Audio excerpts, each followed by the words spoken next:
Hello! Welcome back to As I Play Dying. Behold, a new episode is upon us. Welcome back to As I Play Dying. As you said, we're playing Sundered today. Nice. Yeah. Sorry, I almost forgot about this ongoing bit that we've been doing. It's the most important part of these episodes. It is. It's the only concept we have. Yes, today we're enjoying Thunder Lotus's new platforming adventure of misinformation and libel. Nice. Hey, I'm getting a text. It's probably from you. No, I didn't respond to yours. Oh, okay. Don't blame this on me. I'll blame what I please on whomever I want, as I'm American. That is my God-given right. Oh God! Yeah, you got Phantasy Star Online pausing here. It's fine. Well, that's because that was an online game. Mm-hmm. Theoretically. Yeah, somehow. Amazingly. Ostensibly. Yeah. Well, there was a broadband card that you could put in your fucking GameCube. I wanted to do that because I really liked Phantasy Star Online. Yeah, me too. And then I at some point very quickly accepted, like, this seems impossible for me. I will never be able to pull that off. I really liked that game for a while, though. I like it too.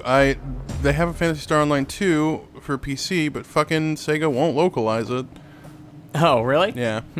At some point, though, I realized that, like, I was doing all the legwork on, devising anything of narrative interest for Phantasy Star Online, and that became really dissatisfying for me. Yeah. So I, really stepped away from it. Like, the game there's nothing to it. It's the same every goddamn time. Yeah, it's an MMO. Yeah. An early MMO. Exactly. And that was certainly my first experience with anything MMO-like. They tend to have, like, repetitive content to, like, get better items and gear and stuff.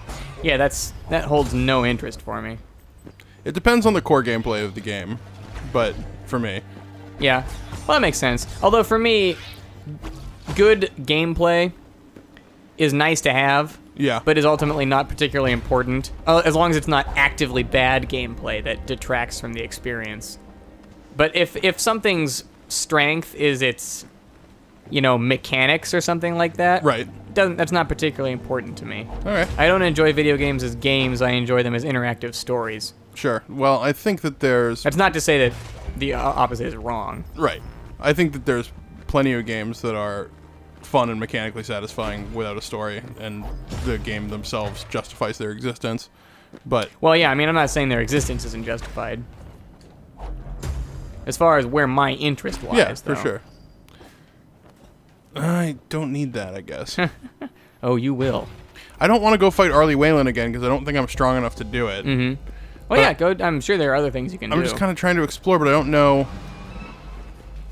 I don't like that sound at all. I didn't either, yeah. I was trying to figure out what that was. But I'm not really sure what else to do. I don't think I have any other options. I remember... There's a big-ass map, isn't there? Yeah, Should be other things to explore. But I've been to a lot of the places that are down here. And then the only other places that I haven't explored yet are locked behind abilities that I don't have yet. Huh. So I just don't know if I need to fight Arlie Whalen, and I haven't gotten enough shards to make it doable yet, or what the deal is. So. Oh, Arlie Whalen. I'm just kind of exploring right now, but this is all stuff where I've been before, because this is going to lead back up to the stuff. I guess I could go through those doors. Yeah, there you go. It's a whole other area. Yeah. We haven't accessed yet. Give it a try. Yeah, we're not that far into this game. I kind of have trouble believing that a game that's so pointedly procedurally generated and non-linear could be like, okay, you've reached the linear part already. You gotta fight this electric folk singer hunter. Right. I just don't know what the order of progression is. That seems like, from like a meta design standpoint, like that's where the game was leading us, because that was the ability gate that we opened with the new skill we got, and then it opened up this whole section of the map. So it just seems weird that wouldn't be the place that we need to go. Well, also the game is just difficult. Yeah, no, that's true. That's what I'm saying. So I just don't know. Oh God. I just don't know what... I feel like I'm drifting without any real information about where I need to be going. Well, yeah, nothing has really been revealed yet. Yeah. How many freaking bosses are out on the screen right now? Or out in the map? 3? Just one, and then a couple mini bosses. Arlie Wayland's a mini boss. Okay. I think that you can fight the bosses again every time you die. Oh. So I think I could go fight that deviant meteorite again. Okay. Oh, hey, Hello. it's a Lith Hunter. Just take care of this one, though. Yeah. Well, It seems like you're doing a lot better in the combat today. I don't know what that means. Well, you're not even really losing your shield. No, well, You I know? was at a part of the game that was the enemies were much harder, but I'm geared more appropriately for taking these things on Okay. because they're way below my skill level or my Your power level. Yeah. Yeah. So I can just cut through these. Grab things them pretty easily. shards. Yep. Nope. Nice. Woo! So where do you think you're heading right now? What's your... I'm going up over there where there's those 2 doors that lead to places I don't know. See, you did that to me. I didn't demand that you looked at the map at that moment. You essentially did. No, I didn't. I just wanted to know what your plan was. I would have accepted a simple verbal description. Well, I didn't feel like there was a place for a verbal description. You know, this is a really dangerous place, and we need to be on each other's side if we're going to get through this. I don't think Because if that's you true. die, I die. That's true. Yeah. Like in the Matrix. You're my Horcrux. Oh, okay, yeah. Or in the Matrix, sure. Are you saying that I'm jacked into you? Yeah, exactly. I don't know for Horcruxes. I never got that far in Harry Potter. Oh. But Unsurprisingly, this isn't a criticism. Yeah. Horcruxes were not invented for Harry Potter. right. An actual mythological thing. I forget what it's from. But it seems like okay, so this It's is kind of like a lich's phylactery. Sure, yeah. This is totally not a fair statement, Uh-huh. because I haven't read the last 2 Harry Potter books. Mm-hmm. But I'm going to make it anyway because it's my God-given right. It seems like so I read the first 5 Harry Potter books, and I didn't really care about any of the characters, which is why I stopped reading ultimately. Okay. I don't think that they're bad. I just didn't really care about any of them, which is whatever. I liked Sirius Black, but then he died at the end of the 5th book, so it's like, what's the point? Anyway, then I ended up seeing the movie for the 6th book, and then I've heard generally like how the story ends. Right? It seems to me like the Horcruxes kind of came out of nowhere. Like I don't know where they came from. I don't feel like they were telegraphed in the first 5 books that I had read. It's been a long time, so... It has been a long time since I read it as well. Yeah. So. I think they actually were, though. Because, yeah, you know, you don't want something dissatisfying, like a plot point ex machina like that. Yeah.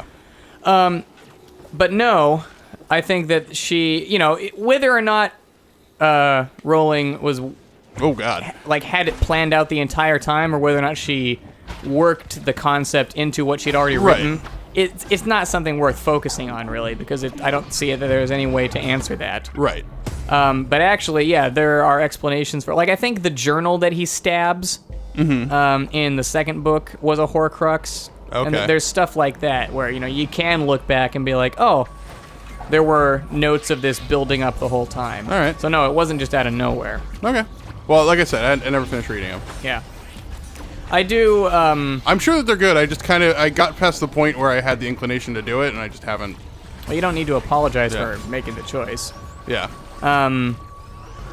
Somebody I've been listening to or trying to find like world building and narrative construction Yeah. podcasts to listen to, and one that I was checking out the other day was talking about how all the Harry Potter books up until the last one, and maybe the one before, are built around this same narrative structure that worked really well for J.K. Rowling. Yeah. Which is, you know, the school year begins. Right. It progresses to the end of the school year. The conflict is basically encapsulated in that time period and Right. wrapped up. And then, you know, the final exam is both the final exam itself and the ultimate test of whatever's Sure, been yeah. going on. And then... Ooh. We've been here before. We have? Yeah. Okay. So Rowling deviated from that in the last book, and they were saying that that's where kind of things were a little less polished, and maybe it got away from her. Gotcha. Which I don't know if I agree with, because it's been a long time, and I don't remember what I thought of it. And Right. also, when I read it, I was probably like 17. Sure. So, I think it would be worth reading those again. It would just be a long task. Yeah, and those books matured with us, right? So, I guess this is a new ability gate over here. That's the... Actually, it's the passageway to the Holy Eschaton City. Right, but it's an ability gate that's locked behind that double jump. That's what I'm saying. Oh. That's what that yellow lock means. Oh. So now I can actually progress this way. Is that what that means? Yep. See, there's shortcut and ability gate. It says ability gate. Okay. Yep. Cool. So we probably just went to the wrong one. Huh. Which is, I have some... But, Which is what? I was going to say I have some thoughts about that, but I said it in a quiet voice. Why'd you say it in a quiet voice? Oh. You know I can't hear you. I know, it's fine. No, it's sometimes... Dark Souls... Give me your sweet, sweet thoughts. Dark Souls does this as well, and it is an annoyance of mine where it deliberately misled me to that area by putting... If this is, in fact, the way to go, right? How did it deliberately mislead you? Because the one closest to the entrance of the place is the one that's too hard for me to go to right now. And Dark Souls does shit like that all the time, and it annoys the piss out of me.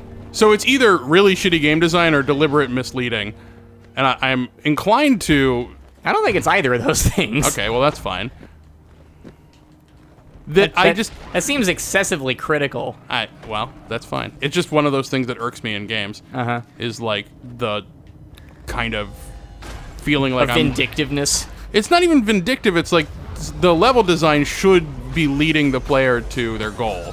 And when it's leading you to a place that is too difficult for your current, like, not even gameplay level, but like ability level for your character, then it's leading you to a place that you might think that you have to throw yourself against over and over again. Especially if a game has a reputation for being difficult. I don't completely agree with you, but I will say fair enough, and that makes sense to me. But I mean, at the same time, I don't know. Discussions like this always make me think of, like, what the fuck are game designers supposed to do? You know, your game's, it's supposed to do new things and challenge conventions and be interesting, but it's also supposed to, I guess, do all these things for the player. It's supposed to not hold the player's hand, but it also must hold the player's hand. Like, what are they supposed to do? I think in a game that is avowedly about, like, exploration, and, it has this generated component to it. Sure. Or, that's the wrong word. What am I trying to say? The map itself is not... Like, the map itself is set in stone. It's just the stuff between the places on the map that's not. Okay. So... But there's still... That's definitely an aspect, like a clear indication of some degree of, procedurally generatedness or a mystery that's tied to exploration. Right. And then, see, it gives you really, really direct, simple, obvious information like this. Yeah, for sure. I just don't think that it's a valid criticism to say, or it's certainly not the whole picture, to say, like, oh, you fucking led me in the wrong direction and this is all your fault, and the only, that it's poor design and that's the end of the assessment. Okay. I just don't like the feeling, some video games do this, like, where it leads you to constantly run into a brick wall over and over and over again. It's why I hate the Dark Souls series, because that's an entire game of just throwing yourself into brick walls over and over again. I mean, if you're banging your head against a brick wall, whose fault is that ultimately, Well, see, that's the thing. There's a couple aspects to that. I'll talk about Dark Souls because just the very first area outside of tutorial, I think, is a huge... what's the word? It's very guilty of this. Okay. It drops you into this area, and it specifically drops you looking in a specific way.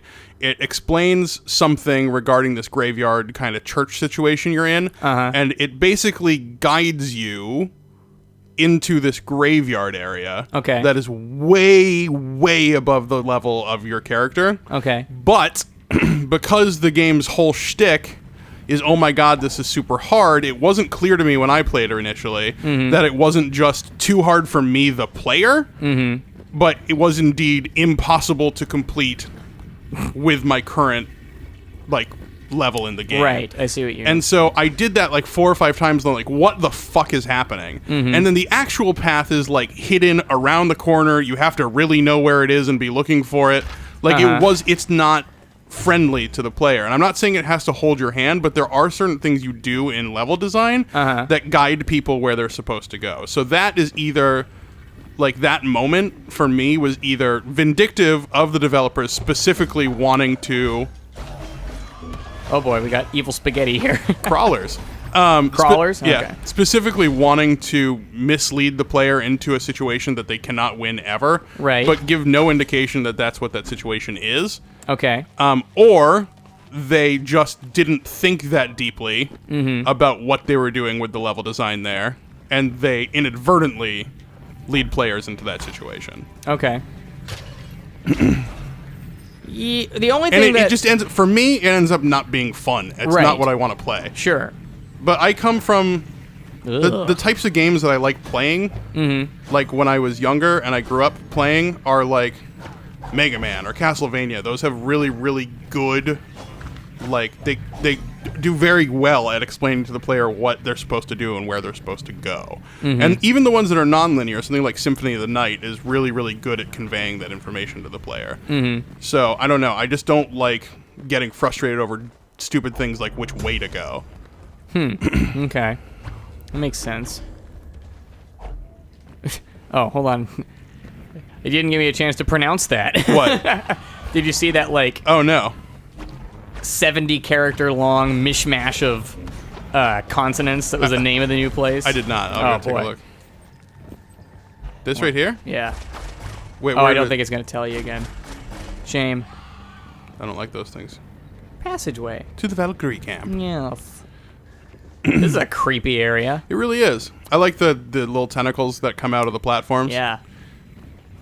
Anyway, there's definitely a... That's not to say that I think this is a bad game. I just think that moment is a little frustrating. That if it is indeed a case of what I'm talking about, where like I don't have enough shards to defeat Arlie Whalen yet. Then I feel like the game sort of led me that way because it was the closest to my home point, and the only ability gate that I would have had on my map at that point as well.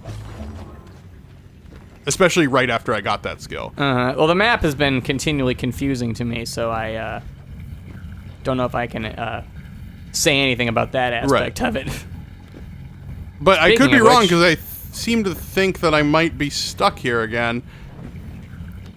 Why don't you go in one of those and see what happens? I am. I'm standing. Oh, okay, that's yeah. the bottom of it? Okay. Yeah, they're just like gravity wells that Yeah. pull you straight down. So what I need is some way to get like... Why don't you across pop that it. map open and... Well, I need to get up. That's what I'm saying. I need to be up on that upper platform because I need to go upwards. So maybe that's right here, or maybe I have to go back. I just kind of backtracked all the way over here. I was Yeah. assuming that I could get Well, I'm through just there, saying we but- just talked about how maybe your immediate assessment of... But the players, I mean. Right. Immediate assessment of what's going on might not be wholly accurate, so maybe we can take a longer, slower look at the map. I see where I have to go, though. It's just there's only one room we haven't been in that we can get to, and it's this one up to the top here. Okay, The I black see. square. I Yeah. see. So I just need to figure out a way to get there, Well, you can go... and I can't get into that. I think that there's some skill that will allow me to traverse these things Right, better, sure. but I don't have that yet. So now we gotta go up from here. Yep. So like up through Boing, boing, boing. here. Yay! Jugs! Yeah. Jugs good. no more. Oh God! I don't like those things. There Oh, we go. That's Ishktagling. that's really, really Lovecraftian, and I don't like it. Yeah, it is. I was gonna say we are definitely going in a Lovecraftian sort of direction here. Yeah. With the otherworldliness and Yep. anything with tentacles. Yeah, and there's of course the Eldritch god of the trapezohedron, Yes. which is both geometric and Eldritch, which I feel like is very, very Lovecraftian. I really actually like. Some people really like this dynamic that I'm about to awkwardly and clunkily describe. Okay, I like Lovecraft, sure. but You love his craft? I love his craft. Yeah. Other than the racism. Oh, I don't know much about it. Oh boy. Yeah, that's a different discussion. All right. When But- I don't even know when he was writing. Early 20th century. Okay. So let's see. What was I? Oh, yeah. Those things So- make horrible sounds. Yeah, so we have this, this whole Lovecraftian concept. Sure. It's an ethos that we can identify. You know, there are certain things that you will recognize as Lovecraftian. Yes. And a lot of that is this, like, unknowable horror. Yeah, And, monsters that exist in the space between the stars type thing. Yeah, exactly. Yeah. Well, and it's also connected to, like, a sort of, insanity. Right. An idea of things beyond comprehension. Yeah, almost Gnostic. Yeah. So you look at that, and then you look at, like, the warlock archetype Yeah, of D&D. the great old one. Yes, but not just the great old one, but mostly the great old Yeah. one. It's got to do with this, like, the pact idea. Right. And a sort of willing exchange between the human character and this sort of unknowable, Yeah. uncontrollable, definitely, sort of power. Right. I really don't like that. It Why is doesn't that? appeal to me at all. Why is that? I guess it's not just that I'm scared of it, because Right. that's part of the whole thing, is that there's a terror to it. Sure. But I guess I don't like the nihilism of it. Okay. Maybe that's not quite the right word, but this idea of embracing something that deliberately doesn't work by your rules and is unknowable. Right. I don't understand why that holds appeal to some people, and especially as for me, D&D is not about finding loot Right. or stuff like that. It's about the progression of your character's story, Right. and then whatever story is on top of that. And tying your character to something like that, I just don't understand why anybody would want to. Well, because it's a built-in story hook for the future, for Yeah, one. but that's what I mean. That story hook is so off-putting and terrifying. It's hard for me to imagine why anybody would hitch their wagon to that. I don't know. You know, I'm not saying it's wrong. I just wanted to who observe. plays a warlock? Huh? I mean, who plays a warlock? Yeah.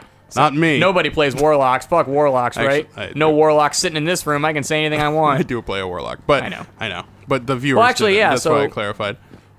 Do you have any response to that as someone who is playing a warlock? Yeah. You're not a great old one packed, right? No, I'm a fiend. Okay. I thought about doing Great Old One. Mm-hmm. Then I ended up with Fiend just because of, I don't know, I liked it better. For the character, my character's kind of dumb and young and not super familiar with the world. Right. But ended up in a situation where